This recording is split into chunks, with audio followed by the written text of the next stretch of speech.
Welcome, everybody, to the Pitch Shot Chronicles podcast. I am Tats. I am here with Rob, and there has been a very slow lack of movement on the Yankees' behalf, and we will be breaking that all down, trying to figure out what is their next move. Is there another move? We'll be breaking that right now on Pitch Shot Chronicles.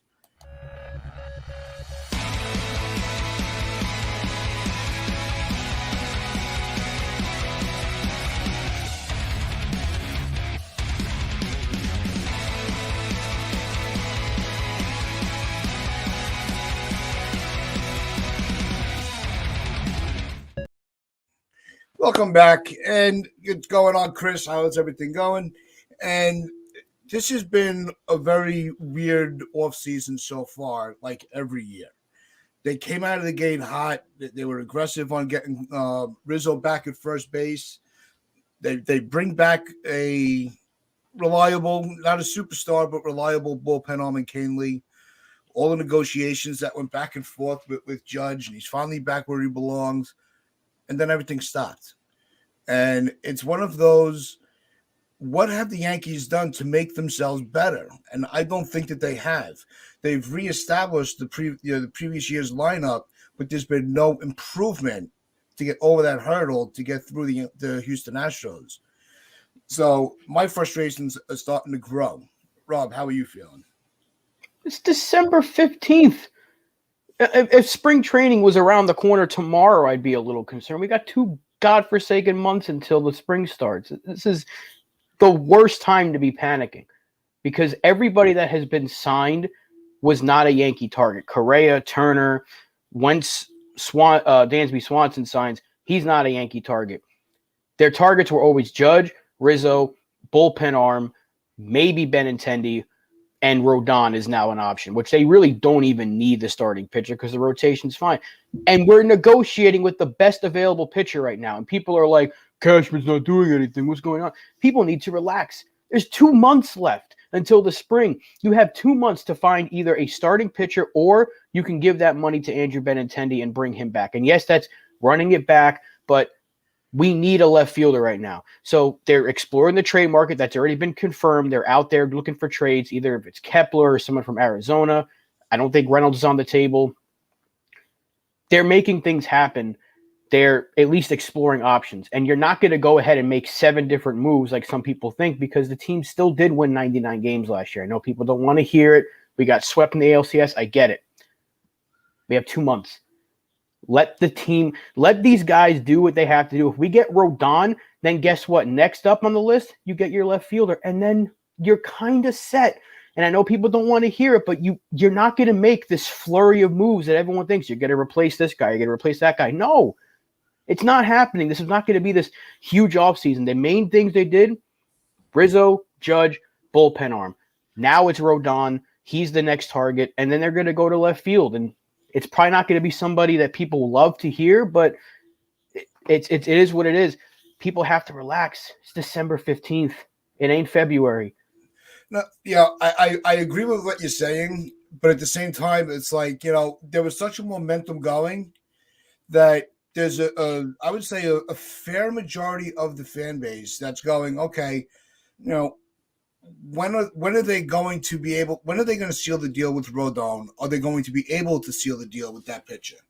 What is going on with left field? There's just so many questions, and this could also tie into why the MLB the off season just sucks. It's just there's too long of a waiting period, so that's one factor as well. But we just want to. We're not satisfied yet. And I think that's where the frustrations are building because the news cycle just kind of stopped. You're not even getting a trickle of anything anymore, aside from other players going to other teams. And it's like, the powerhouses need to start doing something. You just said it's not just us. And Chris brings up a point. We have too many people on the 40-man. They haven't even announced the Judge signing or the Canely signing. So if they have to make moves, you have to clear some spots. So the guys they just added to the 40-man to protect them from the Rule 5, maybe they can move one of them. Maybe Florial, because he's out of options. They have to move him. You have to make things happen before you can make another move because they haven't even announced their first signing yet in Canely. They announced Rizzo, but Canely hasn't been announced. Judge hasn't been, and Aaron. They haven't even announced Aaron Judge yet. Let's just keep that in mind. It's been a week. They haven't even announced it, so they have to make room. People need to be patient. Patience. We're not going to have this transformed team from last year. It's not going to look drastically different. If we're lucky, Benintendi will be back. If not, maybe it is a guy like Max Kepler who, with the shift being gone, is going to benefit from it because he's a major pull hitter, and he could hit 25 to 30 in Yankee Stadium. People need to see the upside in some of these moves. I know I sound like a Yankee homer right now and one of those guys that toe in the company line, but I'm being realistic. We're not getting Brian Reynolds unless something crazy happens between now and the start of the season. We're not getting Reynolds. I know I would love it. I just cannot see it happening right now. So we got to be patient, and we got to let God. I hate that I have to say this, but we got to let Cashman go to work, and hopefully Hal is in his ear saying we got to make this happen. We got to make this happen because this is still a very good team. It just needs to be better, but you still have 2 months, and all these other teams have 2 months to make it happen as well. Yeah, you're right. It's it's such a long season. There needs to be more patience. I guess if you're going into mid-January and we're still on this trajectory, then yeah, maybe the panic buttons hit a lot more. But even with even with the slow news site, it almost seems like ever since they announced that Cashman's coming back, that's when all the Yankee momentum just seemed to stall. If you understand what I'm saying, that's where a lot of the negative headlines were coming. Where they're not good, they're still not good enough. Where when Hal was in charge at the beginning of the offseason, things seem to be progressing at a lot more of a favorable speed. I disagree with that actually, because when Cashman was brought back, that's when the Judge move got announced, like a few days later. And then the Canely move. Well, Canely came first, and then it was Judge, and then it was the Rodon stuff. So, and then there was that news rumor that they're working on something big. So, if anything, after Cashman was brought back officially, that's when things picked up. Because at first it was just Rizzo. That's all it was. But Tony from the Irrelevant Fan brings up a name that's interesting. That's McCarthy from Arizona. I know Pete Simonetti did a talking point on that, saying that it's not going to be the sexiest move, but it can be one of those Cashman moves that pans out to make complete sense based on his numbers, where he would fit in left field. Very, not a strong at bat, but a very, very serviceable, patient at bat. So that might be something that they're looking at too, because they really do need to make some trades. And there was a question brought up on the Morning Brew I want to mention, and the question was made: if you could only trade one of these guys off, would you rather them trade off Hicks or Donaldson? Anytime he's in the conversation, I'm picking Donaldson because I want him off the team so bad. I can live with another year of Aaron Hicks as the fourth outfielder as long as he's not starting. I don't think I can go another year of watching Josh Donaldson swing half-heartedly at fastballs right down the middle. I don't think I can do it. Knowing that he's making $25 million. Aaron Hicks is making $10 million in today's market where players are getting 13-year deals for $35 million a year, whatever it is. I can live with Aaron Hicks being a high on-base, low batting average guy as your fourth outfielder. I don't like it. I can live with it. Even though it's just one more year, I don't think I can stomach another season of Josh Donaldson. So if I could get rid of Donaldson by eating half the money, and since teams are interested in Evan Longoria, maybe someone would take a flyer on Donaldson for 1 year at a $12 million cost. The Yankees are going to have to eat a ton of money to move him, which is why I don't see it happening. But if there's a way to get him out of here, do it. Yeah, I kind of see the two of them as the same player, just different attitudes. On Longoria, you never hear any toxicity in the dugout. Barking at other fans, at other players. Where Donaldson just seems to want to fight everybody. So that would be the guy that I would move because I would rather eliminate the toxicity than the laziness right now. Because we can bury Hicks as a fourth outfielder, like you said. So where you would have that switch hitter late in the innings, depending on the pitching matchup. So I think that would be an advantage for the Yankees. And Hicks still has some pop. I think that with a healthy, and that's the other thing is Hicks hasn't been healthy enough. With Donaldson, you stayed healthy all year. So that's where a lot of I heard a lot of some of the comments that was saying that Hicks should go because at least Donaldson stays healthy. So it depends on a preference, but I think Hicks would be better off on the team than Donaldson because at least you could bury him as a fourth outfielder along, and you would have a little more use with Cabrera. So I think Cabrera's production last year and his contributions have been kind of not unnoticed, but kind of under the radar with all the free agency availability. Yeah, but he's so versatile. You don't want to lock him into one position because, God forbid, we have an injury in the infield and we do trade Josh Donaldson. There's uncertainty with DJ LeMahieu right now. Guess who's playing the infield? It's Oswaldo Cabrera. And guess who's sliding into left field? It's Aaron Hicks. So I don't want to lock Ozzy into that position. Plus, he really only had like one really good hot stretch at the plate. So we don't know if his bat is there just yet. So I think his best fit right now is that utility player off the bench like a Marwin Gonzalez. It's not a knock on him because he's still very young. He can get better. But he's so versatile and can play all over the place that if you lock him into left field, you're losing so much of what he can bring you because he can play left, he can play right, he can play center in a pitch, he can play short, he can play second, he can play third, he can even play first base because he played there for a little bit last year, and I'm sure he can train there in the spring. He's too versatile to lock him into left field. Yeah. I want to get to one of these comments here, and Brad brings up, even with Rodon and a left fielder, we still have many red flags still on the roster. Yeah, I think that ties into what we're talking about right now with Hicks and Donaldson, because you have those players that are kind of, their days are numbered in this uniform as a Yankee. Because I really think that, one or both. I would really love both, but that's just being completely unrealistic. I think if one of those guys is moved in a trade, rather than just trying to throw Torres away, I would try to move these guys first. So I think that having the lack of production from Hicks and Donaldson is definitely a red flag of where the roster is heading going into 2023. Yeah, well, we know who the catcher is. We know who's at first. Pretty sure we know who's at second. Either it's Torres or it's DJ.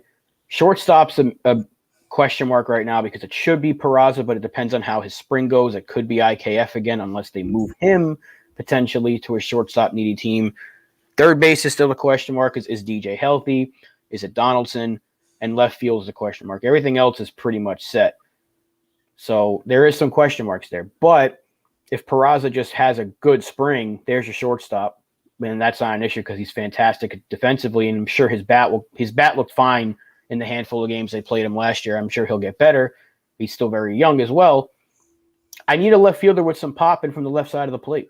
That's why I like Conforto. I wouldn't be opposed to Kepler. I'm not jumping off the roof in happiness for Max Kepler, but if that was the option, I think it'd be fine because he can, again, short porch, lefty bat, he can pull it. We need some pop. I know people hate the home runs and they want the bat on the ball guy, but right now we're going to have a lot of that. Peraza is not a power hitter. Bader's not a power hitter. LeMahieu's not a power hitter. Trevino is not really even a hitter, but he's more of a contact guy than anything. Yeah.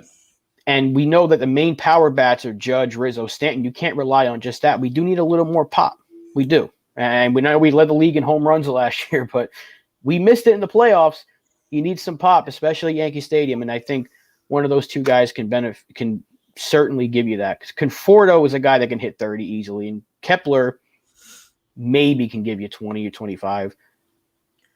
I'd be more interested in Conforto than Kepler, only and I give Conforto the edge because we know he was a Met and he handled it very well.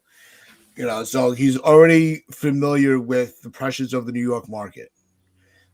Especially with the team on the rise, as the Mets have been. So I think that would give Conforto the edge over over Kepler. But until we are out of the mix completely on Benny, I think that's got to be the priority attack for left field. Well, if we sign Rodon, we're not getting Benintendi.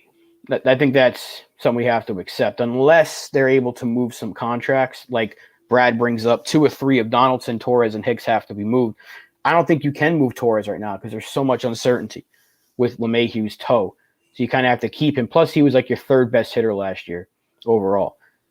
So you don't – and if you can get Donaldson and Hicks off this roster and free up even half of their money, which is like $17.5 million, then maybe – they're going to go over $300 million anyway in the payroll, probably. So, especially if you get Rodon. So maybe there is room for Benintendi if he takes a little bit less than Nimmo. But if they get Rodon, it's going to be trade, or it's going to be one of those cheaper outfielders. Conforto might be on a prove-it deal. God, it might be David Peralta, for all we know, and he's like 35, and I don't want to deal with that. So they're going to have to go trade route, and it's going to be a guy like Kepler who's not making too much. I think he's making like $9 million, something like that. Yeah, no, it's a manageable contract. It's not you're not taking somebody's big contract like we ended up making the mistake with Donaldson. That was just and I remember when that trade was when that trade came out. Just a quick recap. I don't want to dive too back into last year. It was one of those. I sat here and I'm like, please tell me this is a move before the move. And I made the statement that this was all right. We'll take your bad contract, you take ours, because they ended up getting Sanchez. So everybody wanted Sanchez gone. Well, that was the price, was Donaldson. So nobody really won on that.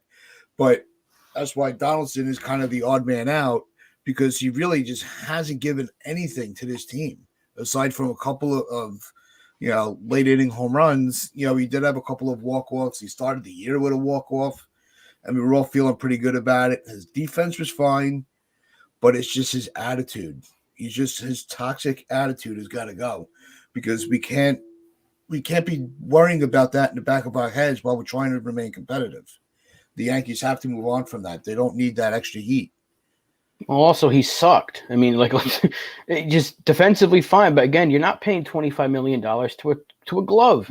No. You're not. You need his bat to be what it was in 2021. If we can get, and let's say he's here. Let's just play the hypothetical because that's all we can do. If he has a 2021 type season and rebounds from last year, fantastic. That's more than I can ask for from Donaldson at this point. I will take back most of what I've said about him, because I've said some pretty visceral things about Josh Donaldson. I said he should be thrown down a well, for crying out loud.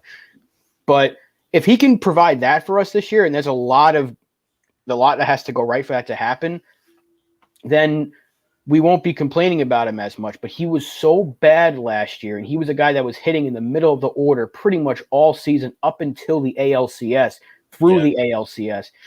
You can't expect him to be so much better, but it's also hard for him to be worse. So anything you get from him next year is going to be an improvement. Yeah, well, even with the improvement, I just think that we are so done with him, it's not going to matter what he does. I just think it's gotten to that point. We just don't want to, we don't want to look at him anymore. What happened last year is too cemented in our heads that he's washed up. He's done. He'll give you a good glove, but that's all you're going to get from him. So eat the money. I think it's going to take the Yankees taking 80% of his contract to get the move done. And that's a steep price, but it might be a price worth paying. I think at the very least, unless you can find someone that's going to take that deal, you let him play the first month and a half or so, 2 months.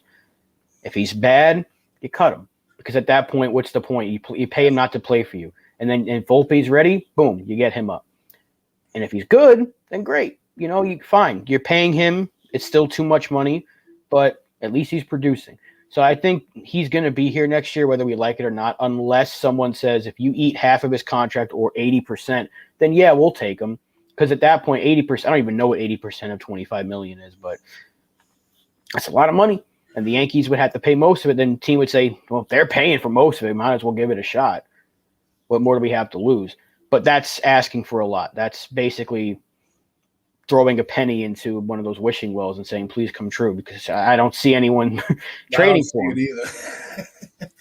But Chris brings up a little earlier. He was, I like Rondon, be Yankee. Rob will right. We have to be patient because his market is small, and every time the team seems to get mentioned, they go sign a pitcher to take them out.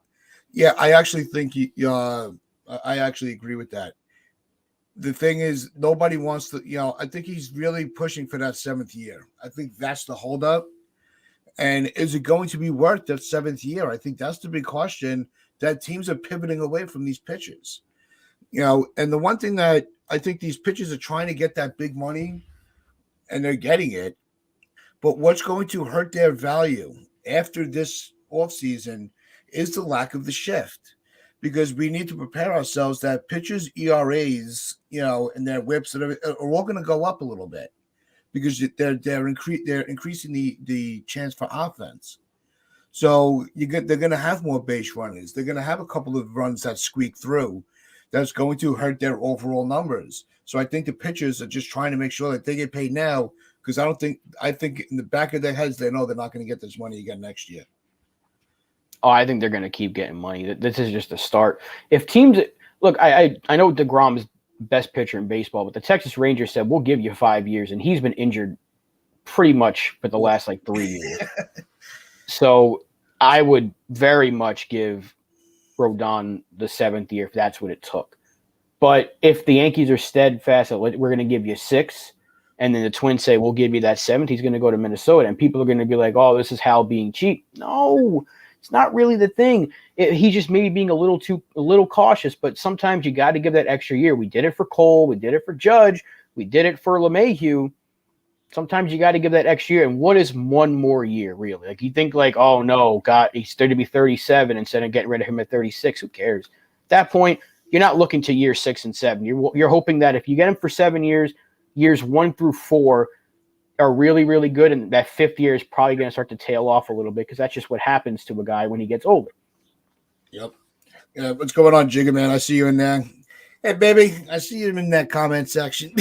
So it's one of those, where with Rodon, we gave Judge that 9th year, even though we were all screaming, "Don't go above 8."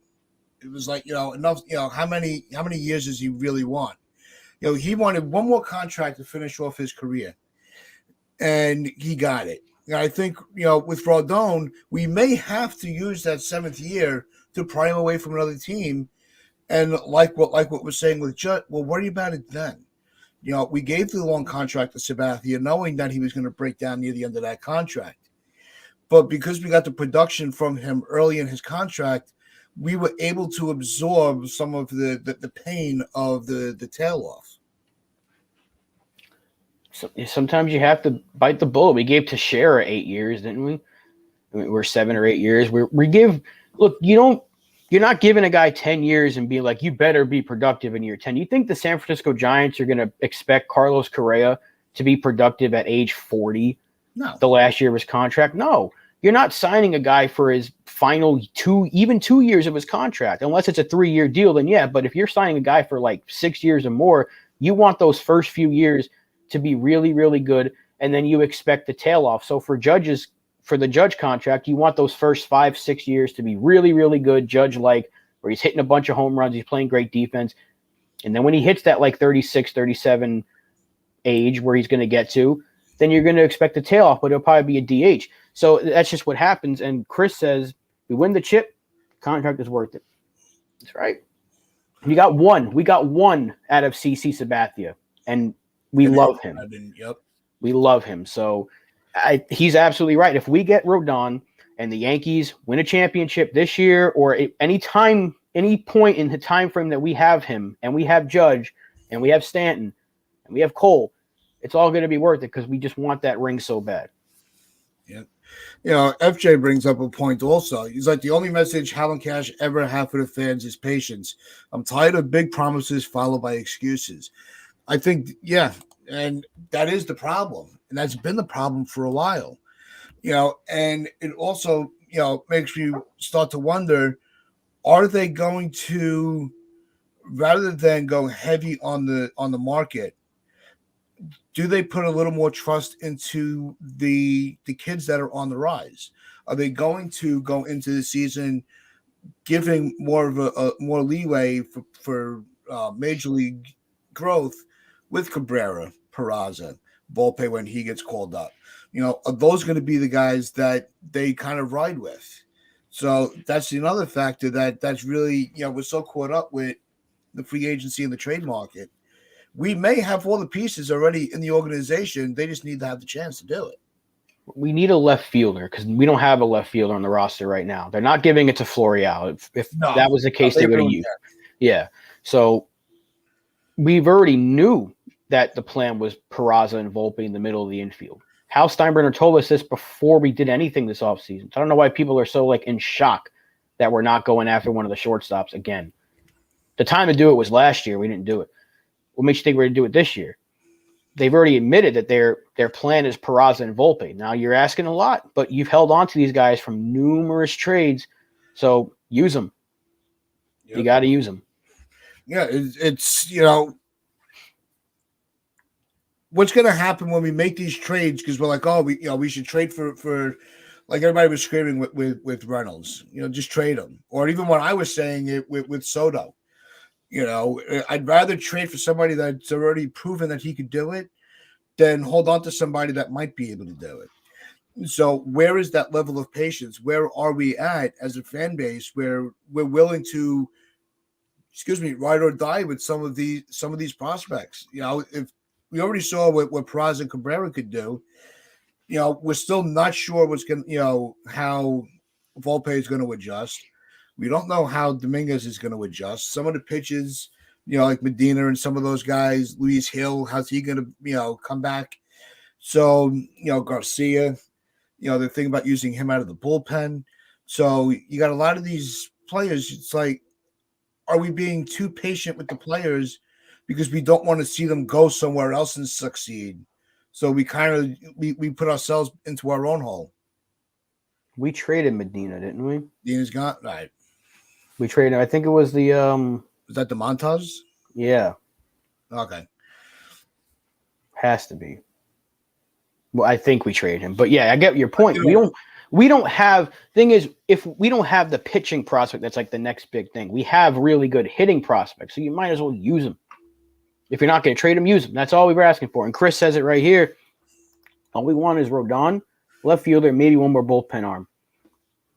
It's not too much to ask for. No, it's Rodon, not. If you sign Rodon, you can maybe get another relief pitcher on the cheap, which they already have gotten a couple of guys on minor league deals that could work out, could not. But our bullpen's already pretty good with Canely in the fold. So you need that left fielder. And I don't know who it's going to be. It's going to be trade, but yeah, Medina went in the Montas deal. But the moves are there. If anyone's expecting it to happen immediately after Judge was signed, you're asking too much because, again, they haven't even announced that signing yet. Once that's announced, that means they have made some moves to clear some space. And then guess what? Things are going to happen. They can still make a signing. Sure, they can sign Rodon, and they're going to have to wait another few weeks to announce it because it's been a week. Judge has not been announced yet. But we know he's a Yankee. It just hasn't been official. Most teams have already made all their big moves official.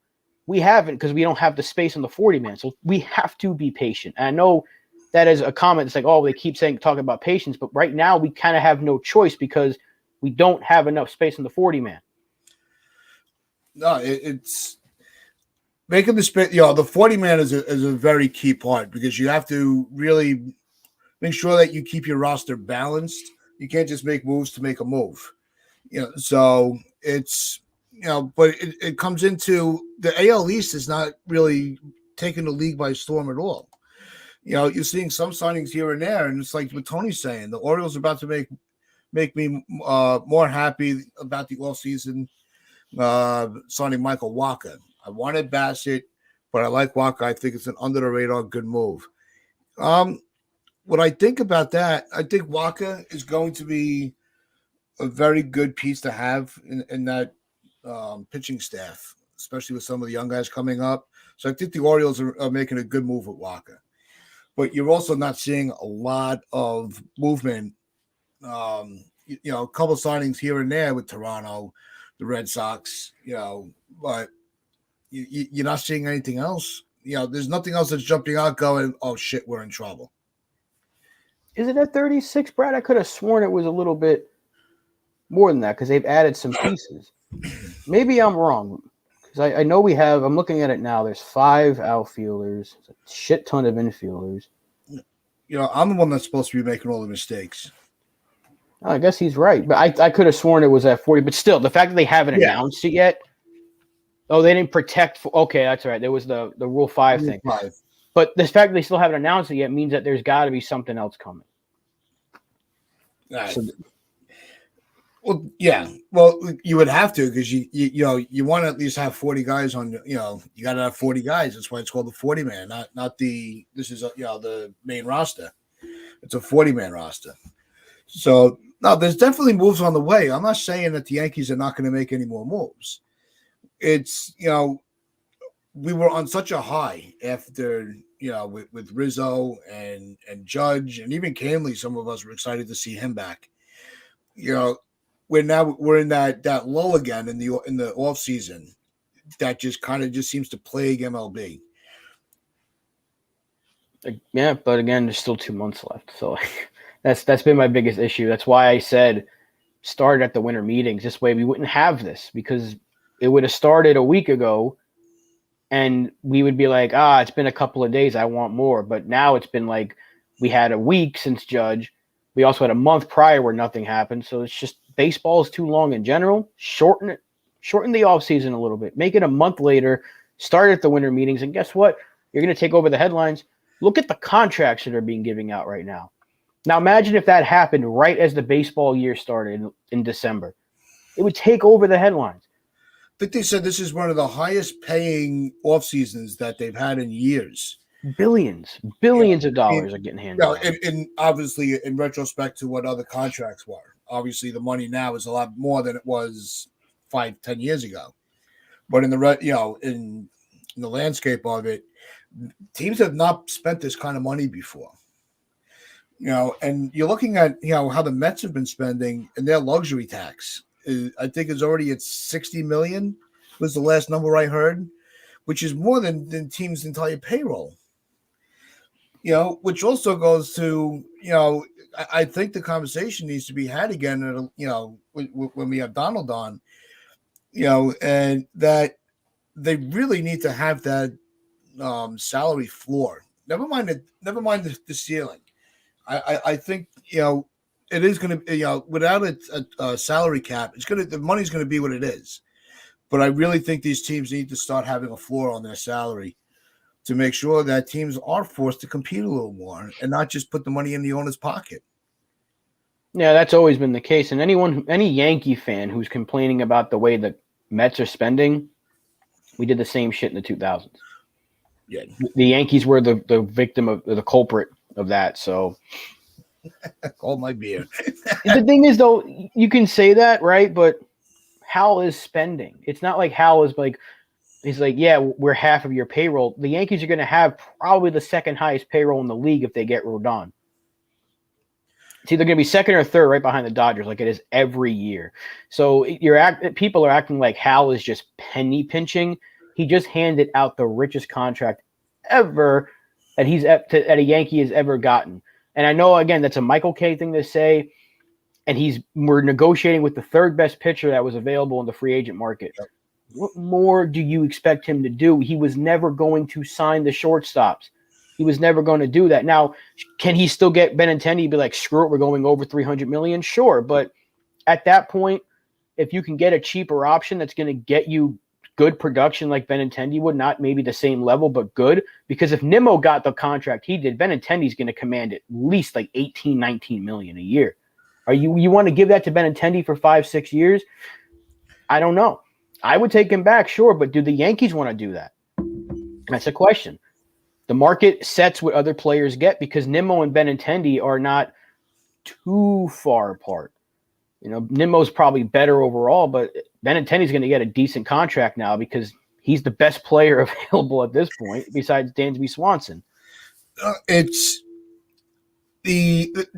No, I'm not saying that they're cheap or anything like that. I think that they're actually finally getting to the narrative where if you're going to spend big, spend it smart. And that's almost it does seem like that's where Hal's going this offseason. Because so far the money that he has given out is to something in need, not just taking a flyer on somebody. So I think that that's where you're absolutely right. Yeah, I mean, things are going to have to happen. And Tony, I don't like to ever defend Brian Cashman. We don't. And I'm not trying to defend him. I will defend Hal Steinbrenner right now because he did what I asked him to do. And what I asked for him was to go all out for Aaron Judge, and he did that. I can't, and I've said it on Twitter, I don't think Hal Steinbrenner is this amazing owner or whatever, but he's not at fault here as much as Cashman is because he is giving Cashman that quote-unquote latitude. Brian Cashman's spending it terribly. But now Hal Steinbrenner's finally starting to hear the boos, and he's like, I got to do something. Or I might start to lose some fans, which is going to make me lose money. People are still going to go to the stadium. The Yankees were like the third highest team in baseball in like 2013. We were rolling out Vernon Wells and Lyle Overbay. So if people are acting like the Yankees wouldn't have fans, it's insane to me if we lost Judge. But he knows that people are going to continue to eviscerate him whenever they hear his name or whenever he shows up. It's going to be loud boos. So he's got to be smart now. Maybe he's got to get in there and make something happen. And maybe I still think that Judge said, you got to build a better team around me, because if Judge said, hey, I'll come back, just run it back, no one's that stupid. They know they weren't good enough to beat the Astros last year. However, the options to make them that much better aren't really out there, because Brian Reynolds is going to cost you an astronomical amount. He's the player that's on the market right now that makes you not better than the Astros, but closer to them. He's not even really he's not even coming off that good of a year. That's the thing. I just don't see it happening. I would love it. Don't get me wrong. I would love it. I just don't see it happen. Yeah, Chris, he goes, I think people are mad because House said to have money to pay Judge and get others. And that's where my frustration is kind of starting to subside, because like I said a minute ago, is he's spending the money, but he's finally spending it smart. So maybe Rob is right. Maybe because there's still 2 months to go, we need to have a lot more patience to know that if he does give out a contract, it's going to be beneficial to the team, not just not take a flyer on somebody. I think that's where we're at this point in the offseason. And if, let's just say we get Rodon. So that means we spent $17 million a year for Rizzo, $40 million a year for Judge, $30 million a year for Rodon. Let's say we trade for Kepler or one of the, I know Chris has been on the Arizona outfielders, and I would like McCarthy as well. He's young. He's got some upside. But let's just say it's Kepler, because he probably cost you a little bit less to trade for. Can you really say that and Kane Lee, they spent $5 million for Kane Lee, and maybe they bring another bullpen arm. Can you really say Hal Steinbrenner doesn't care about winning? Because he brought back your two best offensive players. Because I know it's running it back, but the Yankees' two best players were free agents going into this offseason. Yeah. You had to bring them back. There was no second option to replace Rizzo unless you traded for somebody, and that guy wasn't really available for trade. You had to bring back Judge. You did that. Now you can get a starting pitcher that they don't really need, but Rodon makes you better than they were. You got the bullpen arm. You can use another, but we'll see. They can always go cheaper for that, because minor league signings usually work out better in the bullpen than anywhere else. Now you can go get their left fielder in a trade, because guess what? You have so many prospects that can get you a guy like a Max Kepler or even a Jake McCarthy, and you've solved another issue. Is it running it back? Yeah, but guess what? This team was still able to win 99 games and get to the ALCS. And the biggest question with this team is going to be health. So if they're healthy going into the playoffs, I think we can go toe-to-toe with Houston. It's just they have to change some of the way they approach the game. You got to get guys on base more. That's the key. That is the key, because that's how Houston beats you. They get that one or two. They get like a single and a double, and then boom, Alvarez hits one out of the park, or it's Bregman. They don't beat you to death. They're not scoring 10, 11 runs a game. They're just getting that one big hit, and then they beat you. That's what they do. The Yankees were able to do that for the first half of the season, and then it tailed off when everybody except for Judge was struggling. They need to be able to have that good balance of the power and the contact guys. Bader for a full year, that's better than what we had last year. Yeah, Bader's going to be fine in center field. He's great defensively, and he's got a good bat, good enough bat. And if we get Benintendi back or if we get Kepler, I'll ask you this. If it's Kepler or if it's McCarthy, is it technically running it back? I guess. But is it better than Aaron Hicks? Oh, absolutely. Because right now, Aaron Hicks is your left fielder. No, I don't want him in left field at all. I want him to be the bench outfielder. That's pretty much it. Treat him the way that he deserves to be treated. Because as much as I said I'd rather him over Donaldson, I'm not going to forget that on that Derek Jeter day when he gave up on the team, when he gave up. And we all saw we have the image of him just sitting there, with his head down, with the ball still in play. That is not out of anybody's head. So, FJ asked the question, goes, do you think this team as currently compiled will win at 99 games? Yeah, I think they can. I had them winning 97 last year, and Donald looked at me like I had just said I was running for president or something. So I think too positively about this team at times, but I think that as constructed, 99 again, no. But if they get Rodon and they get a McCarthy or an outfielder like McCarthy or Kepler, I think they can get close to it. I think they'll win the division again. I don't know about 99 wins, but we saw last year, it doesn't matter if you win 110 games, it doesn't really matter unless you win in the playoffs. So yeah, the amount of wins, unless it's only, if you count in the division, yeah, the wins matter. But it all depends on how you're playing in the postseason. Because we saw a lot of the top teams that were expected to make it, with the exception of Houston, because they're just a powerhouse. The Dodgers. A lot of the other teams, they didn't get through. The Mets weren't supposed, the Mets were supposed to go a lot further than expected. The ALCS was supposed to be the Mets and the Braves. What happened to that? So it just all depends on how the teams are playing at the end of the year. How healthy are they? As much as we try to say that, you can't blame, you can't put any blame because so-and-so wasn't on the roster. You still have to perform. Absolutely. But if we had a full healthy roster like we did in the beginning of the year, I think the postseason plays out a lot different. I don't think we struggle against Cleveland. And I think the struggle against Cleveland was the telltale that the ALCS was just going to be a nightmare. Yeah, I want to get to a comment here from Tony. He said, I disagree. They can't go toe-to-toe with Houston, lost for Inland. They still are a favorite to win it all. I'm not saying that we would beat them, because I think even if we were fully healthy last year, we would still lose to Houston, but we would probably take it to 6 or 7. Yeah, we win a game or two, I think.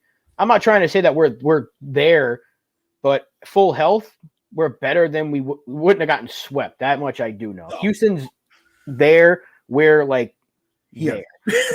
So we're close, but not there yet. But I do think Rodon helps us a lot more than he wouldn't. And I really do think Kepler would be a pretty good option. And Chris and Brad are going at it with the 40-man roster. See, that's why I'm so confused, because there's injuries that people are still not on the 60-day IL. That makes a difference as well. F. Ross and Luis Heel are going to be. Well, Tony also brings up, that Benny's not the entry in because Boone doesn't use him correctly.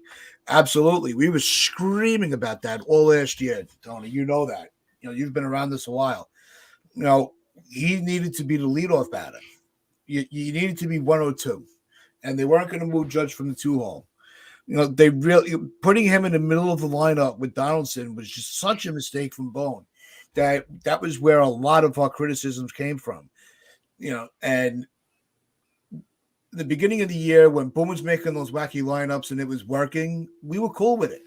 We actually had to compliment him a couple of times on how he was able to pull it off. And how he was making the right moves. And it sucks because we don't like him at all. But when he does the right thing, we got to compliment it. But we also have to be extra critical when he's making stupid moves like burying a leadoff hitter in the middle of the lineup. So if Benny comes back, they got to use him properly. They can't do that again next year. Especially since DJ might be hurt to start the season. But if he's healthy, because right now all they're saying is he's in the training facility or wherever he is and he's looking good, he might not need surgery at all. I still think he should get it just to be safe than sorry, because if we have to miss a month of LeMahieu, I mean, fine. I'm not thrilled about it, but I'd rather him be 100% than 90%. And there's always that one issue if the toe acts up again, he's going to be out for 3 months. So I think he should have just done it as soon as the offseason started, and maybe he'd be ready to go by the spring or by May. But I don't know the full. It's such a weird. They can't even describe what the injury is. It's so like unusual. But if he's there, you have a leadoff hitter in DJ, because we know at his best, DJ's a really good leadoff hitter. So maybe they don't need Benintendi, because again, if like Chris said, and we've been saying all show, if they get Rodon, they ain't getting Benintendi. If they don't get Rodon, then they can probably get Benintendi, and then they may go cheaper for the pitcher. So that's where Evaldi comes into play. And I know people are screaming about that like it's happened, but it hasn't. It's just a rumor. So calm down. We don't know yet. But right now, one thing we do know that's certain is they have made an offer to Rodon, so they are going after him. It's not like they're saying, we're thinking about it. No, they are going for him. They are literally trying to get the best available player right now on the market, because it's him and then Swanson and Benintendi are like the 3 best guys available. They're trying to get one of those 3 right now. Yeah. But like, do you want Hal to be like, throw him the blank check? Because if we give him 8 years, if we give him 7, people are going to be upset. If we give him 6, people are going to say too much money. No one's going to be happy at the end. Like, you can't really make everybody happy, because some people want him, some people don't. It's just, I don't know. The Yankee fan base is really annoying me lately. Yeah, because it's one of the, everybody, it's a 50-50 split where it's, or the rare occasion, and I know the math ain't going to pan out, but it's like a 50-50 split. Half the fan base wants, Benny and Rodon because it's just money. And next year you're going to have more money off the books after Donaldson, so you suck it up for 1 year. Makes sense. I get it. Then it's like, well, our pitching is fine. We need to make sure that we don't have Hicks as an everyday left fielder. You have to get Benintendi. Completely makes sense. I get it. We also need the pitching, though. We need somebody. If you're able to remove Tyone from the roster, replace it with Rodon, that is a plus as far as I'm concerned. I think that is such an upgrade. And not that Tyone was a terrible pitcher. He was a very good Yankee. But as far as productivity, and I apologize, I forget who mentioned in the comments earlier in the show, he doesn't have the amount of innings on his arm as some of the other free agents that have been available. And so that's also a plus, because you might be able to get a little more life out of those years that you have to give up for him. And so it's going to get interesting. And I don't know where they're going to go. I wish I did. But it's going to be one of those we're going to have to wait and see.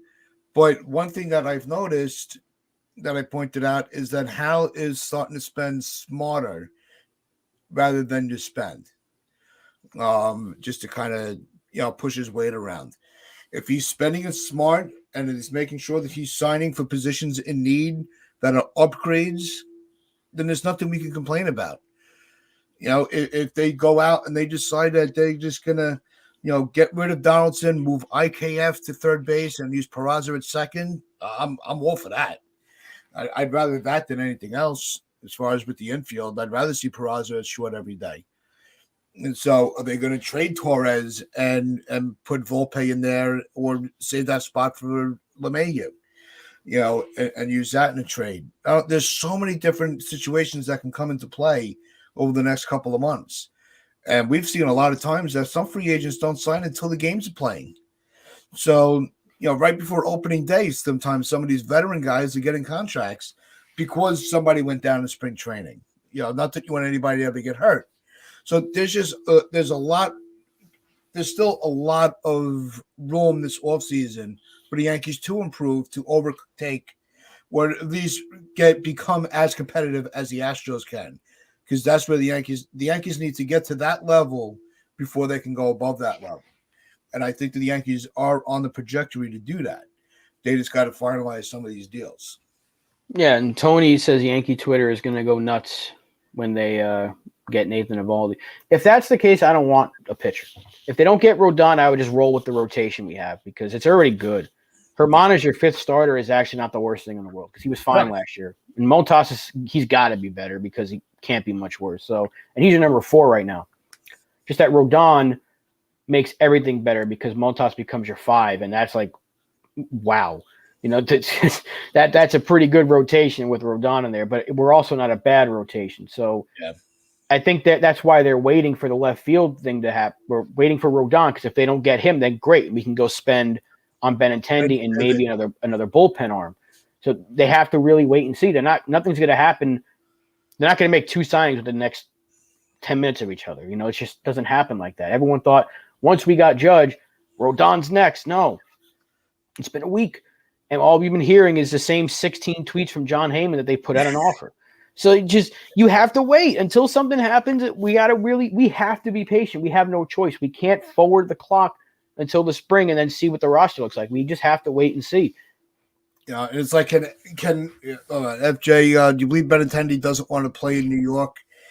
I think he prefers the Midwest. I think that's obvious. But we've all seen that money talks. If he's getting the best offer from New York, he'll come back. Yeah, and he was pretty well received here. Nobody hated him. He struggled at first, but then when he got going, he was really good. And it's like the case with everybody we get. They get hurt at the most inopportune times. It always happens when they're getting on a hot streak. Remember Matt Carpenter? He got hurt when he was boiling hot. Benintendi got hurt when he was boiling hot. So, and then LeMahieu got hurt and he was heating up. Well, he was actually struggling, but he was also having a more DJ-like season. Then he got hurt. So maybe I'm not blaming the injuries for it, but had we been fully healthy with Carpenter hitting the way he was and Benintendi and LeMahieu, I do think we would have put up more of a fight against Houston. That's why I'm saying if you run it back, there's a better chance we can get closer to beating the Houston Astros than we were before. That's all I'm saying. I'm not saying we're gonna beat them. I just don't think this team is as bad as people say they are. You don't win 99 games and be like, that team sucks. It just doesn't happen. And I know I sound like I'm a Cashman lover, and I'm not. But you don't win 99 games and then say, that team stinks. I know it's all about the postseason, but we got to the ALCS. We need to get over the hump. I do agree. I will agree Cashman has not done nearly enough to get us there. And I will continue to criticize him as much as I can. But when it comes to Hal Steinbrenner, I can't blame him right now because the one thing that everyone said you got to do, you got to get it done no matter what, he did. So let's be patient. Let it happen. If he gets Rodon, you can't say anything bad about Hal Steinbrenner because guess what? He got the best available position hitter and like the third best available pitcher in a really expensive market. Yeah. What more can you ask for out of your owner? No, I don't think that would be asking. I think what he's doing is fine. He's not the problem. I think Cashman's just got that reputation in the industry right now that he might be the one that's stalling some of the negotiations. Not that he's not going to attempt to get these players, but it might hold them up because he has this reputation of not being able. He'll get pieces to fill in a roster, but he doesn't get the right pieces. So I think that's why Hal's been more involved, and that's what and I think that's one of the first things that we asked for from Hal. Be more proactive in this off season. It's your money that he's spending. You make sure it's going to the right spot. And so far, he's delivered on that. So we'll have to see where these next couple of months go. Hopefully, some of these signings happen sooner rather than later. One, to give us something to talk about. And 3, so at least we already, we're able to project what else needs to be done to adjust. And I don't want to start a whole other thing in the comment section. But this way, how you're going to construct your 40-man roster. How are you going to balance out your positions? So if somebody, God forbid, does go down, you have somebody tangible to put in that position. Because we did not have that last year. We were kind of plugging away a little bit to see what fit, and nothing was working. That's why we ended up with the August that we did, because everybody just sucked. And there was nobody coming in, the trade deadline was already come and gone, so there was no way to make any adjustments at that point. We were stuck with what we had until guys got healthy or came out of their slump. Cashman's got to construct this roster a little better. And we're going to see where it goes from here. Is Rodon the next guy that's going to come? Is Benny going to be the next guy that comes in? Is it going to be through the trade market? It's still very undetermined. And so, but I think that is going to wrap things up for us today. We just want to ask everybody, hit that like button. If you're not subscribed, please subscribe. Share these videos, share these chats. We thank you, everybody that's been in the chat. Brad, FJ, Chris, Tony. My wife was in the chat for a little bit. Can I ask Hey, is it FJ or is it Jefe? I don't know if he's trying to pronounce it like Jefe, like like in Spanish, Jefe is boss, I believe.